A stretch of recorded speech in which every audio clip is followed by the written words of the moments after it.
Hello, and welcome to week 7. For the past 6 weeks, you have learned about culture. What is national culture? What are the dimensions of national culture?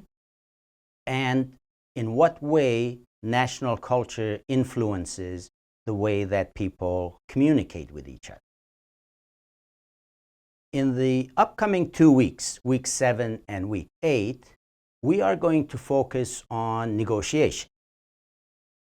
So in week 7, the current video, we are going to discuss what exactly do we mean by negotiation, what is the science and the research behind it, and what are some of the tools and issues that you can learn about in order to become a more effective negotiator. In week 8, our focus is on the relationship between national culture and negotiation. Now, the interesting thing is that there is a lot of research done on negotiation style, how to get to yes, how to influence the other person, etc. But most, if not all of that research is done in the US and in Europe. So the question that creates is all of that information relevant to other cultures? So in week 7, in this session, we are going to focus on what we have learned from the existing literature, the knowledge, the research that people have done, again, mostly in the US and in Europe.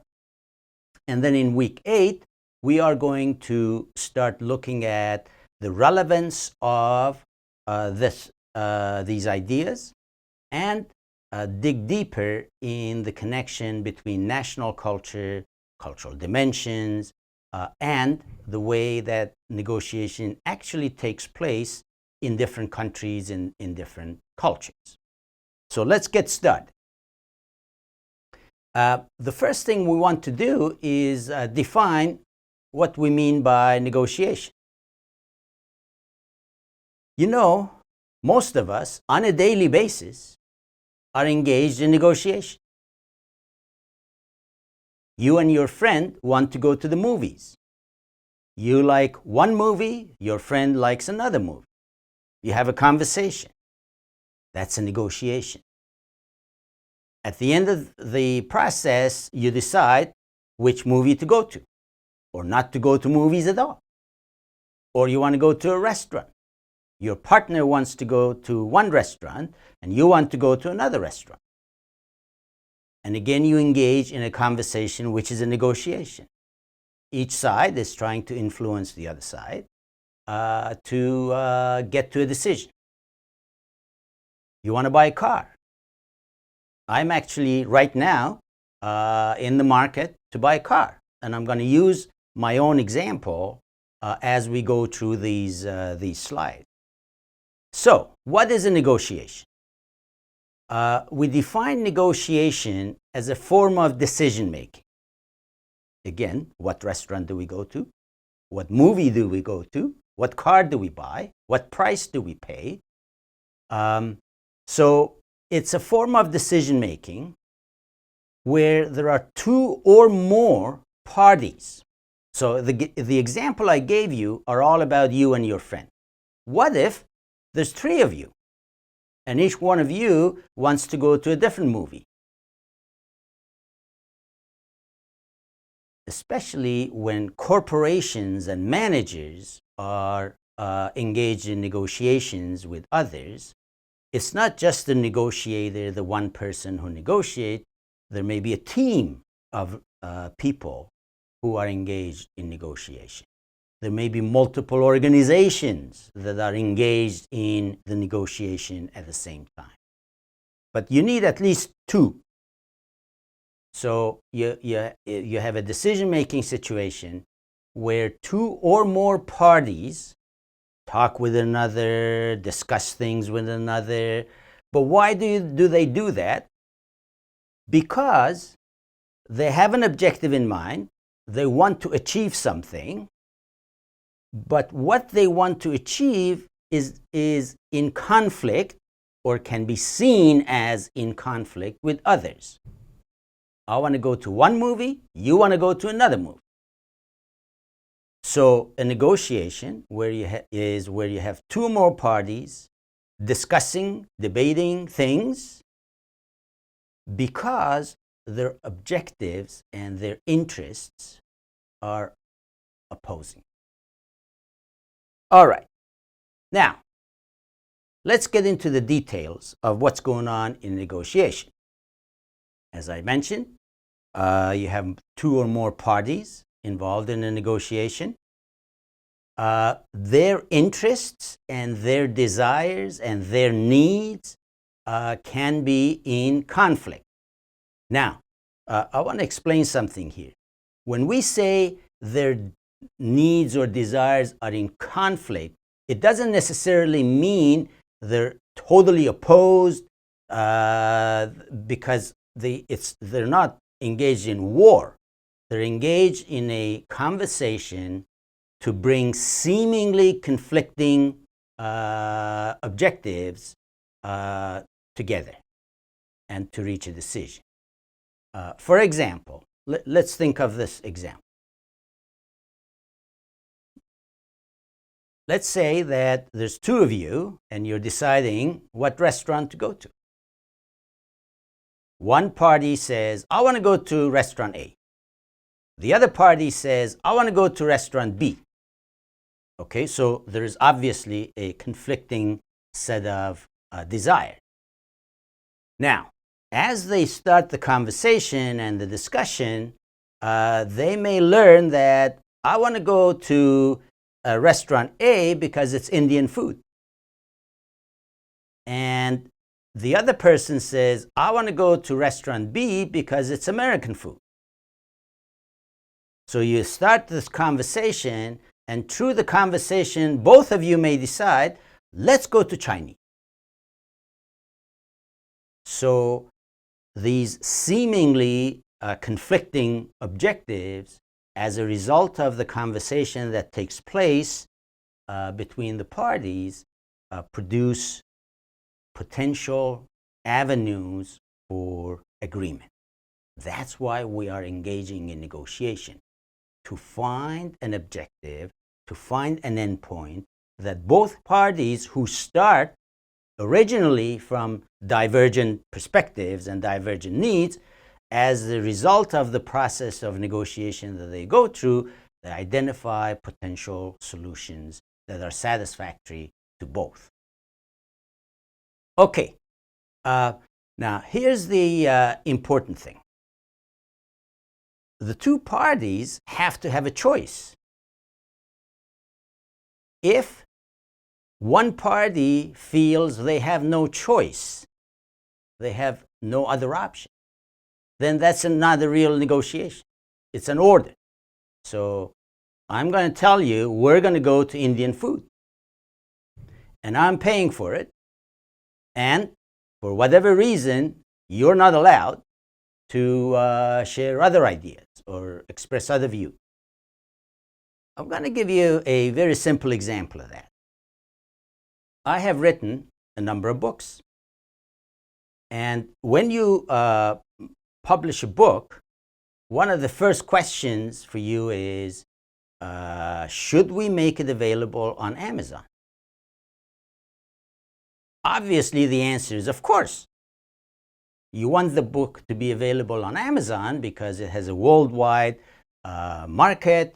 It's very easy, convenient, Okay, so you say, all right, let's go and talk to Amazon. So the author goes to Amazon and says, I want my book to be available on your site. At that point, there's no negotiation. Amazon tells you, here's what it is. Take it or leave it. That's it. So as an author, I really don't have much of a choice. If I say no to Amazon, then I'm depriving myself of a huge market, potential market. But if I say yes, I'm not negotiating, I'm just agreeing to their terms. And that's actually what happened. That's the power. This issue of power in negotiation is really important. Both parties to a negotiation have to have some level of power to discuss, to disagree, to share their ideas. But if one party has all the power and the other party has no power, that's not a real negotiation. You need give and take. Both sides have to come with their ideas, their suggestions, their desires, and then as the process continues, there has to be some level of give and take. With Amazon, there is no give and take. Here it is. Take it or leave it. Now, in terms of desires, needs, objectives, when two parties come together, they have some objective. I go to a car dealership because I want to buy a car. That's a tangible objective. I want to buy a car at the best price that I think I can get. Okay, so price becomes very tangible. It's visible, it's measurable. That's why we call it tangible. But there are also many intangibles, intangible goals that one could have. Let's say that you're negotiating with another company. Okay, one objective could be that you want the best tangible product or price, etc. But there may be some intangibles too. Recently, I was listening to the interview with the CEO of a bank in the U.S. called, I think it's called Citizens Financial. They have reached an important agreement with Apple to provide some financial services to Apple. And the CEO was asked, are you satisfied with the outcome of your negotiation with Apple? Now, everybody knows that Apple is a very powerful negotiator. They have lots of reasons to be very powerful. The CEO of this bank said, yes, I'm very satisfied. But not just because of the financial agreement that we reached, which is fine. But the most important objective I had was I wanted my bank to be associated with Apple. Because I can go to other companies and say, hey, we're so good, Apple has selected us. That is an example of an intangible benefit or intangible goal that you might have in the negotiation. So when you are engaging in a negotiation, you need to think about what are your goals in terms of the tangible benefit that you want to achieve, but also what are some intangible benefits that you want to have. Of course, the reason the parties get into a negotiation is because their objectives are interdependent. They have different objectives. Their objectives may be in conflict. But for me to achieve my objective, I need you, the other side. For me to buy a car, I am dependent on the salesperson in the showroom. For the showroom salesperson to sell their car, to get their bonus, they're dependent on me as the customer. So that's the interdependence. If interdependence doesn't exist, what's the point of negotiating? Okay, so here are these bullets that I just went through are various aspects of what a negotiation entails.